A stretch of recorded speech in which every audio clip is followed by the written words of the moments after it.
Assalamualaikum warahmatullahi wabarakatuh. Selamat pagi anak-anak. Berjumpa lagi dengan Ustadzah. Pada pembelajaran hari ini masih di pembelajaran tematik kita. Masih di subtema 1, kita masuk pada pembelajaran yang kelima. Baik anak-anak, kita mulai saja untuk pembelajaran yang kelima ini. Sebelumnya coba diperhatikan, Ustadzah punya 2 gambar. Dari kedua gambar ini coba dilihat baik-baik dan tentukan perbedaannya. Kira-kira apa ya perbedaannya ya? Nah ini ya, ini ada gambar kelinci, yang sebelah sini adalah gambar siput. Apa perbedaannya?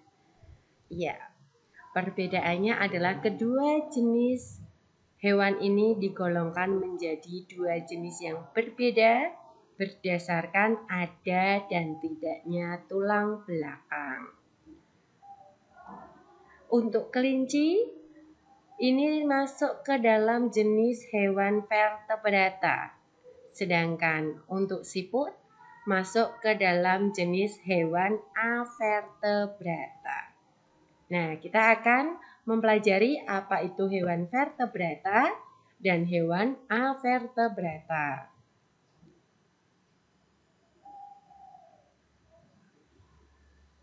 Baik, kita mulai dari yang pertama, hewan vertebrata. Hewan vertebrata adalah golongan hewan yang memiliki tulang belakang. Ya, ini adalah pengertian dari hewan vertebrata. Contohnya tadi kelinci. Ini memiliki tulang belakang, tulang di punggung. Yang kedua ini ada kucing. Dia bisa berdiri dengan tegak. Itu kalau hewan yang bertulang belakang. Kemudian ini burung, itu juga vertebrata. Ada lagi kambing dan lain-lain. Masih banyak, kalian bisa mencarinya sendiri. Yang kedua, kita masuk ke hewan avertebrata. Apa itu hewan avertebrata? Yaitu golongan hewan yang tidak bertulang belakang. Jadi dia tidak memiliki tulang belakang. Biasanya mereka berjalan dengan merambat di lantai atau tanah. Karena dia tidak bertulang belakang, tidak bisa berdiri tegak. Oke, ini contohnya. Yang pertama ini ada siput. Di sini dia merayap atau merambat. Selanjutnya adalah lipan. Ini lipan. Lalu selanjutnya cacing dan ubur-ubur. Masih ada yang lain. Kalian bisa mencarinya sendiri. Ini contoh-contoh dari hewan avertebrata. Nah, sekarang kita lihat ciri-cirinya apa dari hewan vertebrata dan hewan avertebrata. Kita mulai dari ada dan tidaknya tulang belakang. Di sini cirinya adalah tulang belakang. Kalau vertebrata dia memiliki tulang belakang, sedangkan avertebrata dia tidak memiliki tulang belakang. Ini jelas ya, karena memang yang menjadikan pembeda antara vertebrata dengan avertebrata itu pada tulang belakangnya. Selanjutnya itu adalah bentuk tubuh. Bentuk tubuh dari hewan vertebrata itu berbentuk simetri bilateral. Sedangkan avertebrata itu berbentuk simetri bilateral, juga ada simetri radial. Ini. Jadi ada golongan simetri bilateral, ada simetri radial. Sedangkan untuk sistem peredaran darah, vertebrata tertutup. Artinya vertebrata itu berada di dalam pembuluh darah. Peredaran darahnya berada di dalam pembuluh darah. Itu yang disebut dengan sistem peredaran darah tertutup. Sedangkan avertebrata terbuka. Selanjutnya otak. Dari kedua jenis ini, kalau otak vertebrata itu biasanya dilindungi oleh tengkorak. Sedangkan hewan avertebrata itu tidak dilindungi oleh tengkorak. Kita lihat karena memang dia hampir banyak hewan-hewan lunak untuk avertebrata. Alat pernafasannya, kalau vertebrata itu menggunakan paru-paru atau insang, ada yang paru-paru atau insang, dia kompleks. Sedangkan untuk avertebrata itu lebih sederhana alat pernafasannya. Misalkan itu pada serangga itu menggunakan stigma trakea, jadi dia hanya masuk lewat stigma, kemudian masuk ke alat pernafasannya trakea, kemudian keluar, hanya lebih sederhana daripada vertebrata. Selanjutnya yang terakhir adalah sistem sarafnya. Sistem saraf pada vertebrata lebih kompleks, lebih banyak dan lebih kalau kita bisa menyebutkan agak rumit. Sedangkan avertebrata lebih sederhana. Nah, ini jenisnya. Kita berbicara tentang jenis dari vertebrata dan jenis dari avertebrata. Jenis dari vertebrata, contoh yang pertama adalah ikan atau pisces. Ini adalah segala jenis ikan itu termasuk dalam vertebrata atau pisces ya. Yang kedua adalah amfibi. Apa itu amfibi? Ya, amfibi adalah hewan yang hidup di dua alam. Contohnya itu katak atau salamander. Ini termasuk ke dalam hewan bertulang belakang atau vertebrata. Reptil. Apa itu reptil? Ya, reptil adalah hewan yang melata. Ini juga masuk ke dalam hewan vertebrata yang bertulang belakang. Selanjutnya ada burung atau aves. Ini juga masuk ke dalam hewan vertebrata bertulang belakang. Yang terakhir adalah mamalia, yaitu jenis hewan menyusui. Ini juga masuk ke dalam hewan vertebrata, jenis-jenis hewan vertebrata. Sekarang apa yang menjadi jenis dari hewan avertebrata? Ini yang pertama adalah porifera, hewan-hewan yang berpori, banyak pori. Yang kedua adalah moluska. Moluska adalah hewan yang lunak. Hewan yang lunak, contohnya yang tadi cacing, siput. Ini moluska, hewan yang lunak. Yang ketiga adalah hewan arthropoda atau hewan yang bentuk tubuhnya berbuku-buku, kupu-kupu. Ini termasuk ke dalam avertebrata. Yang keempat adalah cacing. Ini baik cacing pipi, cacing gilik, cacing pita. Ini masuk semuanya ke dalam avertebrata atau hewan yang tidak bertulang belakang. Yang terakhir adalah protozoa atau hewan bersel satu.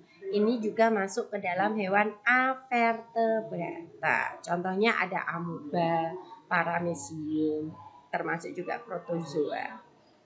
Kita lanjutkan. Nah, anak-anak, kita masih belajar tentang organ gerak ya. Ini yang tadi salah satu contoh hewan avertebrata, yaitu apa? Ya, siput. Ini adalah hewan avertebrata. Nah, kita mencari apa nama organ gerak dari siput ini. Nama organ gerak dari hewan ini atau hewan siput adalah kaki perut dengan bentuk pipih dan lebar. Artinya siput berjalan menggunakan kaki perutnya, ya, melata, merayap, merambat. Fungsinya apa?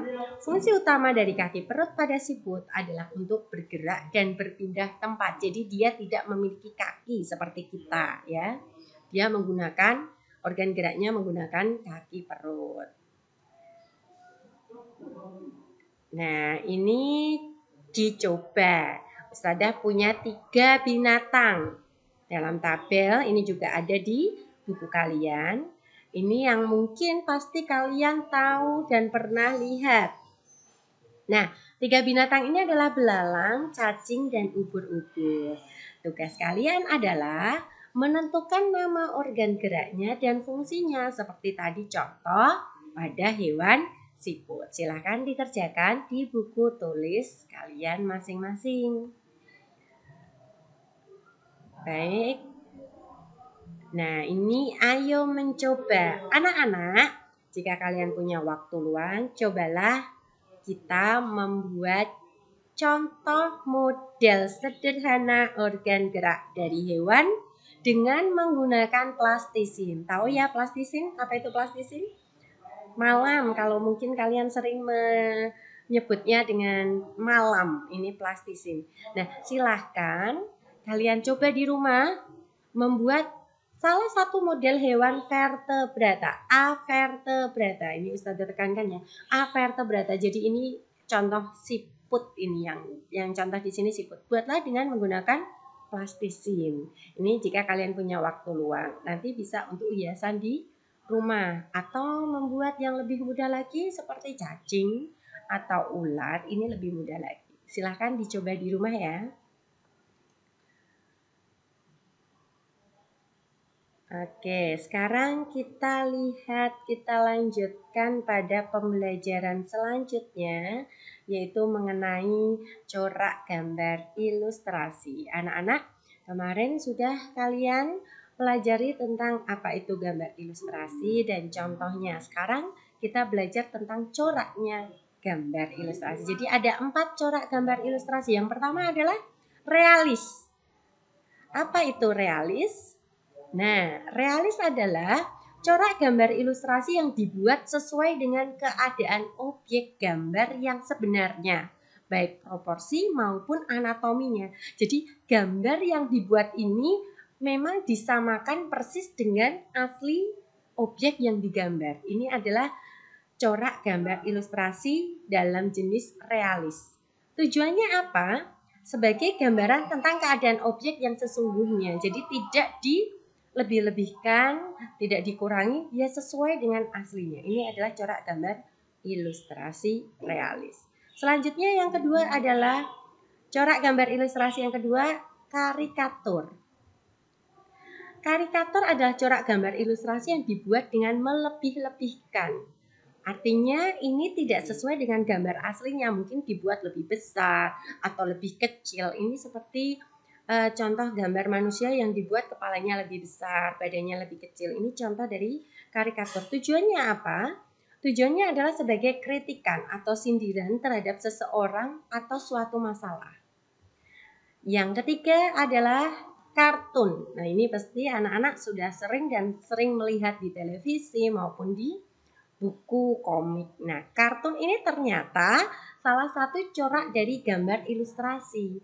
Nah, kalau kalian lihat kartun, komik kartun itu di bawahnya kan ada tulisan. Nah, inilah yang disebut dengan gambar ilustrasi. Ada ceritanya, gambar yang mengungkapkan sebuah alur cerita.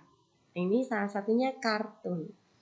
Corak gambar ilustrasi yang berisi humor, itu kartun, lucu. Tujuannya apa? Yaitu sebagai hiburan. Biasanya kalau anak-anak butuh hiburan, pengen tertawa, bisa melihat kartun atau membaca komik kartun. Yang terakhir adalah dekoratif.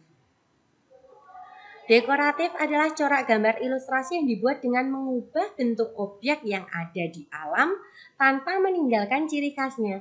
Jadi aslinya itu ada perubahan, tetapi cirinya sama. Contohnya kita membuat meja, tetap itu pada ciri meja, hanya kita mungkin melebihkan, mungkin gambarnya diperhalus, mungkin gambarnya dikasih warna yang berbeda. Tapi ciri khasnya tetap sama. Tujuannya apa? Sebagai hiasan, supaya terlihat lebih menarik. Nah, contohnya apa gambarnya ini? Sudah berikan contoh corak dari gambar ilustrasi.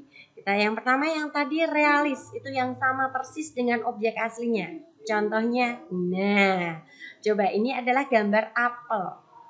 Dibuat sedemikian rupa sehingga kalau orang melihat gambar itu ya tahu kalau itu adalah apel, persis dari warnanya, teksturnya kita buat sama. Ini adalah jenis realis. Yang kedua, karikatur. Bagaimana contohnya dari gambar karikatur? Nah, ini dia. Ini contoh gambar karikatur Bapak B.J. almarhum Bapak B.J. Habibie ya. Coba perhatikan, di situ digambar bahwa kepalanya lebih besar daripada lehernya dan badannya. Nah, di sini bisa terlihat kalau ini melebih-lebihkan, tidak sesuai dengan proporsi yang ada. Ini adalah karikatur. Kemudian yang ketiga adalah kartun. Ini pasti tahu ya. Ya, ini contoh kartun. Ini imajinasi orang, pembuatannya sesuai dengan keinginan kita masing-masing kalau kalian ingin membuat animasi kartun yang lain. Yang terakhir adalah gambar dekoratif. Contohnya, Nah, ini perhatikan. Di sini adalah gambar burung. Ya, burung merak. Tapi di sini diwarnai sedemikian rupa sehingga terlihat lebih menarik. Mungkin aslinya tidak ada yang berwarna yang sangat mencolok seperti ini, tidak. Tapi kita buat semenarik mungkin dengan penambahan warna yang mencolok dan lain sebagainya sehingga terlihat lebih menarik, tetapi tidak meninggalkan objek aslinya bahwa itu adalah seekor burung. Ini adalah gambar dari gambar dekoratif. Nah, sampai di sini pembelajaran kita. Kita ketemu lagi pada kesempatan selanjutnya di pembelajaran selanjutnya. Ustazah akhiri. Wassalamualaikum warahmatullahi wabarakatuh.